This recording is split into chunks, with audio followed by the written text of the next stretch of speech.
साईं की बात। बच्चे, तुम्हें इस महीने के अंत तक ना खुशखबरी सुनने में आएगी मेरे बच्चे। तुम्हारे कान तरस गए हैं ना कि एक खुशखबरी भी तुम्हारे सुनने में नहीं आई, इतने दिन हो गए। तो आएगी मेरे बच्चे। इस महीने के अंत का इंतज़ार करो। इस महीने के अंत में ना तुम्हें एक खुशखबरी सुनाई देगी, जिसे सुनकर ना तुम बहुत खुश हो जाओगे, बहुत बहुत खुश हो जाओगे तुम, क्योंकि तुम बहुत दिनों से उस खुशखबरी का इंतज़ार कर रहे थे और वो आ गई है तुम्हारी ज़िंदगी में बहुत जल्द। और सुनो मेरी बात को, आधा आधा बांट कर खाओगे ना तो उसमें जो प्रसन्नता है ना वो किसी और चीज़ में कहाँ है मेरे बच्चे। तुम अगर अकेले में खा लोगे, हो सकता है कि ज़्यादा खा लो, लेकिन वो ज़्यादा खाना भी ना तुम्हारे तन को नहीं लगेगा, क्योंकि कहीं ना कहीं तुम्हारे अंदर होगा कि तुम छुपा कर खा रहे हो।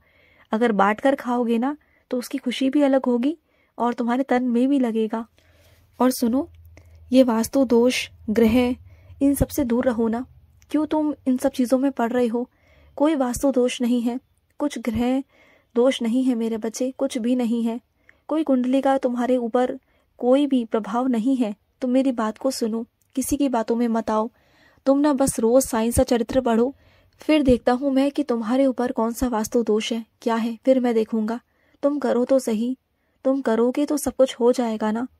और सुनो मेरी बात को, जो तुम्हारे घर के बाहर की घंटी खराब है ना उसे सही करवा दो ना, क्योंकि तुम ना कभी कभी सो रहे होते हो, कभी इधर उधर होते हो। तो अगर मुझे तुम्हारे घर में आना होगा तो मैं तुम्हें कैसे उठाऊंगा, कैसे बताऊंगा कि तुम्हारे बाबा तुम्हारे द्वार पर आ चुके हैं।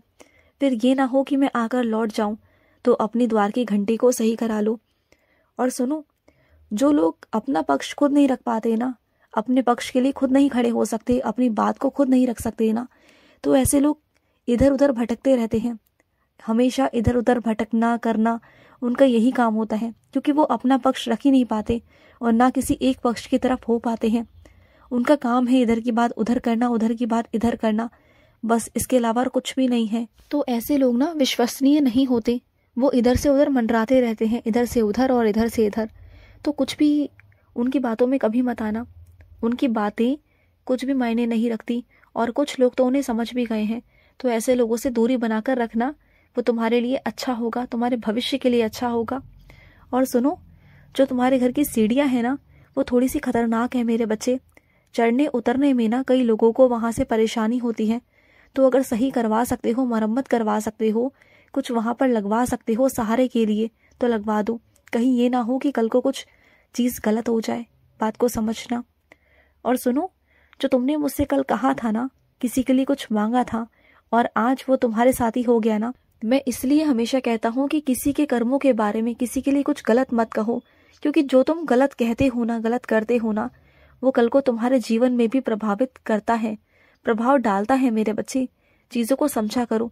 इसलिए मैं हमेशा कहता हूँ कि जो मांगो सबके लिए अच्छा मांगो। सबके लिए अच्छा कहोगे तो अच्छा होगा ना। क्यों किसी के लिए बुरा सोचना, क्यों किसी के लिए तुम बुरा सोचते हो मेरे बच्चे? मत सोचा करो। उसके कर्म उसके साथ और तुम्हारे कर्म तुम्हारे साथ, इस बात का ध्यान रखा करो। और सुनो, अगर तुम किसी को कोई तोहफा देना चाहते हो ना तो कुछ ऐसा तोहफा देना जो उसके मन को छुए, क्योंकि उस इंसान के लिए ना चीज़ें मायने नहीं रखती।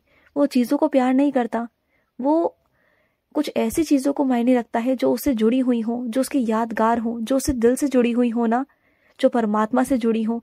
वो ऐसी चीज़ों को मायने रखता है, ऐसी चीज़ों की वो कदर करता है। तो ऐसी ही चीज़ उसे देना जो उसका वो महत्व समझ सके।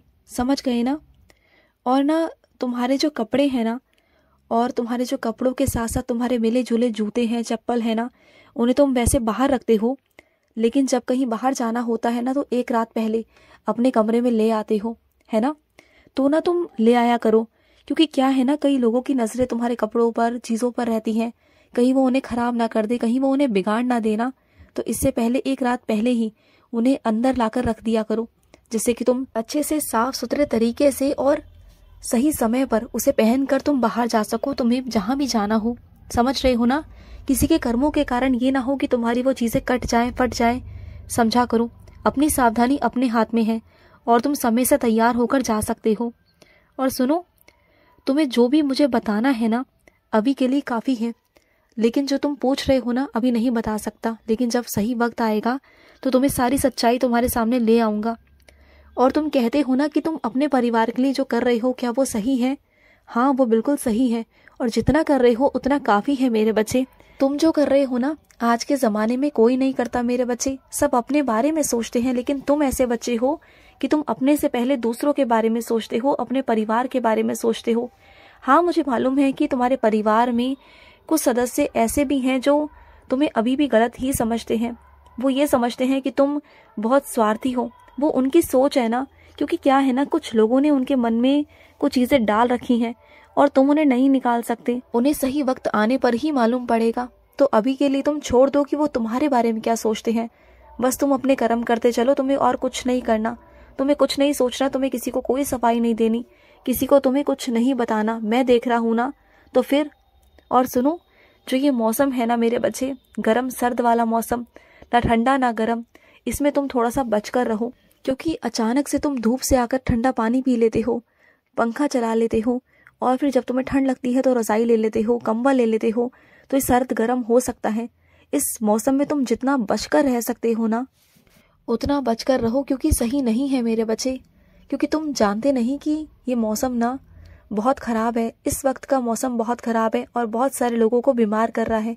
तुम थोड़ा बचकर रहो ना, ठंडी चीज़ें खाना बंद करो। एकदम से तुमने ठंडी चीज़ें खाना भी शुरू कर दिया। थोड़ा रुक जाओ ना, थोड़ा गर्मियाँ आने दो, फिर खा लेना, तुम्हें कौन मना कर रहा है।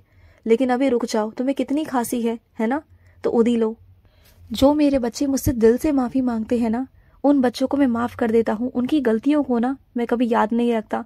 हाँ, लेखा जोखा हिसाब किताब सब होता है मेरे पास, लेकिन अगर कोई मेरा बच्चा मुझसे माफ़ी मांग लेता है ना, तो उनकी गलतियों को मैं माफ़ भी कर देता हूँ। अपने बच्चों को मैं गले से लगा लेता हूँ। है तो आखिर वो मेरे बच्चे ना। अगर वो कहीं भटक गए, कहीं चले गए तो क्या हुआ? जब माता पिता के बच्चे भटक जाते हैं तो क्या, जब वो वापस आते हैं तो माता पिता गले से नहीं लगाते हैं ना। तो वैसे ही मैं भी हूँ ना, मैं भी तुम्हारी गलतियों को माफ़ कर देता हूँ। मैं भी तुम्हें अपने गले से लगा लेता हूँ मेरे बच्चे। तो डरा मत करो। जो तुमसे गलतियाँ हुई हैं उसकी माफ़ी मांगोगे ना तो माफ़ करूँगा तुम्हें। बिल्कुल घबराओ मत, मैं हूँ तुम्हारे साथ। और तुम्हारे साथ अभी जो भी हो रहा है ना, जैसा भी हो रहा है ना, वो गलत नहीं है। उसके पीछे पता है क्या कारण है? क्योंकि मैं तुम्हारे अंदर का विश्वास जागृत करना चाहता हूँ कि तुम बिल्कुल ठीक हो, तुम बिल्कुल सही हो, तुम्हारे अंदर कोई कमी नहीं। कभी कभी तुम्हें लगता है ना कि तुम बहुत चिल्ला देते हो, बहुत गुस्सा कर लेते हो, कहीं तुम मानसिक तौर पर तनाव में तो नहीं हो, बीमार तो नहीं हो। नहीं, ऐसा बिल्कुल भी नहीं है। बस ये है कि तुम जिस माहौल में रहते हो ना, जिस तनाव में रहते हो ना, उस माहौल की वजह से ना तुम्हारा दिमाग थोड़ा सा खराब रहता है। तुम तनाव में रहते हो, बस, और कोई बात नहीं। वैसे तुम्हें कोई परेशानी नहीं, कुछ भी नहीं है, कुछ भी नहीं। और सुनो, तुम्हें घड़ियाँ बहुत पसंद है ना, घड़ियाँ पहनना बहुत पसंद है ना, तो सुनो, तुम्हें ना मैं तोहफे में एक बहुत प्यारी सी घड़ी दिलवाऊंगा। बहुत प्यारी घड़ी, जो तुम पहनोगे ना तो तुम्हें मेरी याद आएगी। तुम जब जब मेरी घड़ी पहनोगे तुम्हें मेरी याद आएगी कि बाबा ने कहा था। वो घड़ी जब मिले ना तो मुझे बताना ज़रूर आकर, ठीक है? और सुनो, अगर तुम्हें काम करते करते गलती से लोहा चुभ गया है ना, या लोहा लग गया है ना, तो तुम ना ऐसे लापरवाही बिल्कुल मत करो। जो भी इंजेक्शन लगाया जाता है ना, संक्रमण ना फैले उसके लिए तुम इंजेक्शन लगवा लो मेरे बच्चे। तुम ये हलगर्जी मत करो, लापरवाही बिल्कुल मत करो, क्योंकि लोहे का लगना सही नहीं होता मेरे बच्चे। वहाँ पर कुछ दिक्कत आ सकती है, तो समझो इस बात को। इतनी लापरवाही अच्छी नहीं है। तो जाओ और जाकर इंजेक्शन लगवा कर आओ मेरे बच्चे। और अगर किसी से कोई भी सामान अगर तुम मंगाते हो ना, कुछ भी सामान, कैसा भी सामान, चाहे वो महंगा हो, सस्ता हो, कैसा भी हो, तो उसके पैसे उसे तुरंत दे दिया करो। क्योंकि उसके मन में हमेशा यही चलता है कि पता नहीं पैसे मिलेंगे या नहीं मिलेंगे। तो तुम उसे पैसे दे दिया करो, और हो सके ना तो अपना सामान खुद ही लेकर आया करो, खुद ही अच्छे से लेकर आया करो। क्योंकि वो जितने का लाते हैं ना, तुमसे दुगना पैसा वसूल करते हैं। बात को समझा करो। ये बात तुम भी जानते हो, लेकिन कह नहीं सकते। समझदार बनो मेरे बच्चे, खुश रहो। आज का रात्रि साई संदेश समाप्त हुआ।